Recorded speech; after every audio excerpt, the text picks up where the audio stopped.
मैं हूं जगदीश प्रसाद और आप देख रहे हैं आपका अपना चैनल क्वालिटी परफेक्ट इंडिया। दोस्तों, आप सभी को इस चैनल पे स्वागत है। आज हम बात करने वाले हैं कि जो इंटरव्यू में क्वेश्चन पूछे जाते हैं प्रोसेस कैपेबिलिटी यानी सीपी और सीपीके पे कौन कौन सा क्वेश्चन पूछे जाते हैं, इसके बारे में आज हम बात करेंगे। दोस्तों, इसके पहले वाला वीडियो में हमने एसपीसी यानी स्टैटिकल प्रोसेस कंट्रोल पे 10 क्वेश्चन पे हमने बात किया था और आशा करता हूं कि आप वो प्रीवियस वाला जो वीडियो है आज जरूर देख लिए होंगे। अगर नहीं देखा होगा तो आप जरूर देखिए, आपको आई बटन में इसका लिंक दिखाई दे रहा होगा या फिर डिस्क्रिप्शन बॉक्स में हमने लिंक दे रखा है, वहां से भी देख सकते हैं।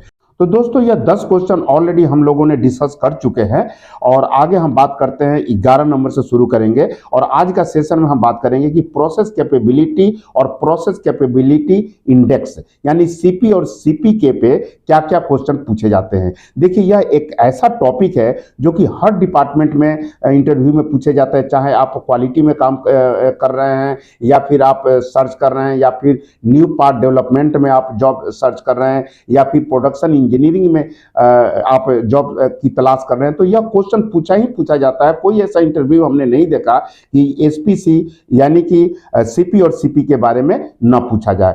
आइए सबसे पहले हम बात करते हैं कि जो 11 नंबर हमने क्वेश्चन लिया है कि प्रोसेस कैपेबिलिटी सीपी किसे कहते हैं और प्रोसेस कैपेबिलिटी इंडेक्स सीपी के किसे कहते हैं। आइए अगर इस टाइप का क्वेश्चन आपसे पूछा जाता है तो आप इस तरह से इसको जवाब दे सकते हैं कि प्रोसेस कैपेबिलिटी जो है वह यह हम देखते हैं कि हमारा प्रोसेस प्रोडक्ट को बनाने में कैपेबल है कि नहीं है। देखिए, इसमें होता क्या है कि जब हम कोई प्रोडक्ट बनाने के लिए प्रोसेस करते हैं तो उस प्रोडक्ट को बनाने के लिए हमें ड्राइंग की ज़रूरत पड़ती है या टॉलरेंस की ज़रूरत पड़ती है और प्रोसेस को हम इस तरह से सेट करते हैं कि हमारा जो भी प्रोडक्ट बने वह स्पेसिफिकेशन यानी जो भी टॉलरेंस दिया है उसी के अंतर्गत बने।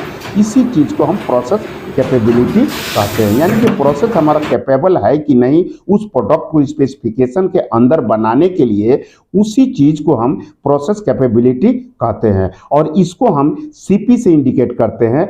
यदि हम फार्मूला की बात करें तो सीपी बराबर होता है USL minus LSL divided by 6 sigma.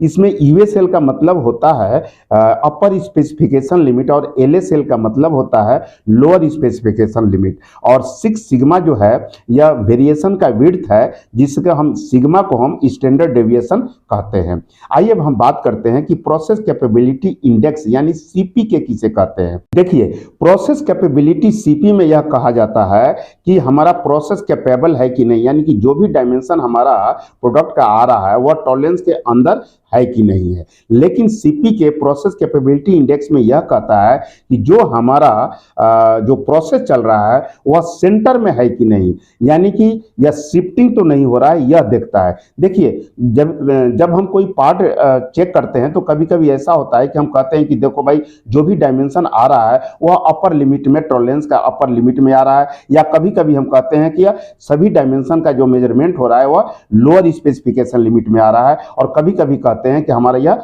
Mean में चल रहा है। तो प्रोसेस कैपेबिलिटी इंडेक्स सीपी के यह कहता है कि यह प्रोसेस सेंटर में जितने डायमेंशन आ रहे हैं सेंटर में आ रहा है कि नहीं, कहीं शिफ्टिंग तो नहीं हो रहा है। कहने का मतलब सीपी के शिफ्टिंग की बात करता है और प्रोसेस कैपेबिलिटी सीपी जो है वह कैपेबिलिटी की बात करता है। सीपी के का जो फॉर्मूला होता है X double bar minus LSL divided by 3 sigma और दूसरा होता है USL minus X double bar divided by 3 sigma. आइए दोस्तों, हम बात करते हैं कि जो 12 नंबर हमने क्वेश्चन लिया है कि स्पेसिफिकेशन लिमिट किसे कहते हैं और इसमें यह भी पूछ सकते हैं कि यूएसएल क्या होता है और एलएसएल क्या होता है, या इसमें यह भी सवाल पूछ सकते हैं कि यूएसएल और एलएसएल के बीच में यदि हमारा प्रोडक्ट का डायमेंशन अगर आ रहा है तो इसका मतलब क्या हुआ, और यूएसएल और एलएसएल से अगर आउट में रेंज में जा रहा है तो इसका मतलब क्या हुआ। कुछ भी सवाल ये पूछ सकते हैं, ये छोटी छोटी चीजें हैं। तो आइए इसको हम बहुत ही इजी भाषा में समझने की कोशिश करते हैं। पहले हम समझते हैं कि स्पेसिफिकेशन लिमिट क्या होता है। देखिए, सिंपल भाषा में टॉलरेंस के लिमिट को हम स्पेसिफिकेशन लिमिट कहते हैं, यानी कि जो हम प्रोडक्ट बनाते हैं और उस प्रोडक्ट को बनाने के लिए कुछ हमें डायमेंशन मिलता है और उस डायमेंशन को मेंटेन करने के लिए हमें टॉलरेंस मिलता है, उसी टॉलरेंस लिमिट को हम स्पेसिफिकेशन लिमिट कहते हैं। आइए इसको एक एक छोटा सा एग्जांपल देखते हैं। मान लीजिए कोई प्रोडक्ट बना रहे हैं और उसका डायमेंशन एक है 10 और टॉलरेंस दिया हुआ है प्लस माइनस 0.1। तो आप देखिए इसमें ये 0.1 जो है वो टॉलरेंस लिमिट यानी स्पेसिफिकेशन लिमिट हो गया। और इसमें यूएसएल क्या हो गया, इसमें देखिए सबसे पहले आप प्लस ऐड कीजिए 10 प्लस में 0.1, यह हो गया 10.10, यह हो गया आपका अपर स्पेसिफिकेशन लिमिट जिसे हम यूएसएल कहते हैं। लोअर स्पेसिफिकेशन लिमिट क्या कहते हैं, जो मीन वैल्यू है उसमें हम माइनस वाला टॉलरेंस को माइनस कर देंगे, यानी कि 10 माइनस 0.1 और यह हो गया 9.90। तो यह हो गया आपका लोअर स्पेसिफिकेशन लिमिट और एलएसएल जिसे हम कहते हैं। तो दोस्तों हमारा कोशिश यही रहता है कि यूएसएल और एलएसएल के बीच में हमारा जो भी डायमेंशन आए उसी के अंतर्गत आए, इस तरह से हमारा कोई भी पार्ट रिजेक्शन नहीं होगा। यदि कोई पार्ट यूएसएल और एलएसएल के बाहर में आता है तो हमारा पार्ट रिजेक्ट होना शुरू होता है और हम कह सकते हैं कि यह हमारा जो डायमेंशन है आउट ऑफ स्पेक जा रहा है।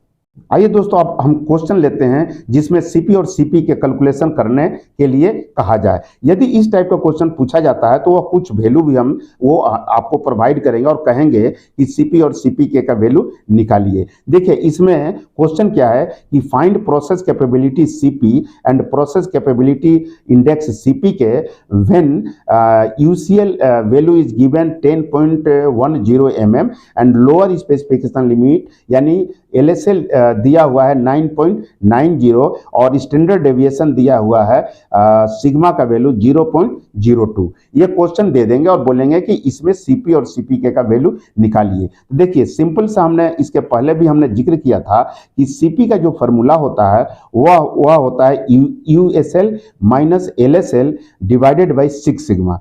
इसमें देखिए इसमें यूएसएल का वैल्यू कितना दिया हुआ है 10.10 और एलएसएल का वैल्यू 9.90 और आपका सिग्मा का जो वैल्यू है वह दिया हुआ है 0.02। तो दोस्तों इस तरह से आपको वैल्यू दिया हुआ है, ऑफ सीपी का वैल्यू निकालना है। तो यहाँ पर सिंपल सा इस फॉर्मूला में आप वैल्यू रखिए, यूएसएल का वैल्यू रखिए 10.1 और माइनस एलएसएल का वैल्यू रखिए आप 9.90 डिवाइडेड बाई 6 रहेगा ही और सिग्मा का वैल्यू रखिए 0.02 और इस तरह से कैलकुलेशन कीजिए तो आपका 1.67 आपका आता है। तो दोस्तों इस तरह से वैल्यू निकालने को दे सकते हैं। मैं आपको वैल्यू दे रहा हूं कि अगर यूसीएल का वैल्यू अगर 10.10 है और एलएसएल का वैल्यू 9.90 है और स्टैंडर्ड डेविएशन का यदि वैल्यू 0.025 है तो आप किस तरह से कितना वैल्यू आप आता है आप एक बार कैलकुलेशन करके कमेंट बॉक्स में जरूर लिखिए। अब आइए हम बात करते हैं सीपीके का वैल्यू कैसे निकाला जाता है। देखिए सीपीके का वैल्यू एक्चुअली में जल्दी वो पूछेंगे नहीं, लेकिन यदि आप पूछते हैं तो आपको एक्स डबल बार का वैल्यू जरूर वो देंगे और उसके बाद कहेंगे कि सीपीके का वैल्यू निकालिए। यहाँ पर हम एक्स डबल बार का वैल्यू 9.9985 हमने लिया है। अब देखते हैं कि इसका सीपीके का वैल्यू कितना निकलता है। देखिए जैसा कि हम जानते हैं सीपीके का जो फॉर्मूला होता है X double bar minus LSL divided by 3 sigma और दूसरा होता है USL minus X double bar divided by 3 sigma, यह फॉर्मूला होता है। अब इसमें वैल्यू रखिए, पहला हम एक्स डबल बार का वैल्यू रखते हैं 9.9985 माइनस 9.90 डिवाइडेड बाई 3 सिग्मा है, सिग्मा का वैल्यू 0.02 है। इस तरह से आप कैलकुलेशन इसको करेंगे तो 1.6416 आता है। दूसरा इसका वैल्यू आएगा USL minus X double bar divided by 3 sigma और इसका वैल्यू रखें यूएसएल का मान जो रखेंगे 10.10 माइनस 9.9985 और डिवाइडेड बाई 3 सिग्मा, सिग्मा का वैल्यू 0.02 और इस तरह से कैलकुलेशन करेंगे तो आपका 1.69167 आएगा। आप कैलकुलेशन करके देख लीजिए। देखिए अब यहाँ बात आती है कि दो वैल्यू आ रहा है सीपी के, कौन हमें कंसीडर करना है। तो देखिए जो मिनिमम वैल्यू होता है उसी को हम कंसीडर करते हैं। इसमें सीपी के का जो मिनिमम वैल्यू है 1.6416 है और दूसरा वैल्यू है 1.69167। इसमें है 1.6416 जो है मिनिमम है, इसीलिए यहाँ सीपीके का वैल्यू 1.6416 होगा। तो दोस्तों यह कुछ क्वेश्चन और आंसर रहा सीपी और सीपीके के बारे में जो जनरली इंटरव्यू में पूछे जाते हैं। यह वीडियो आपको कैसा लगा आप कमेंट बॉक्स में लिख करके जरूर बताएं, और इसके साथ साथ यदि आपको कोई डाउट है तो आप कमेंट बॉक्स में लिखिए, मैं उसको रिजॉल्व करने की कोशिश करूंगा। तो नेक्स्ट वीडियो में फिर मिलते हैं। Thank you so much.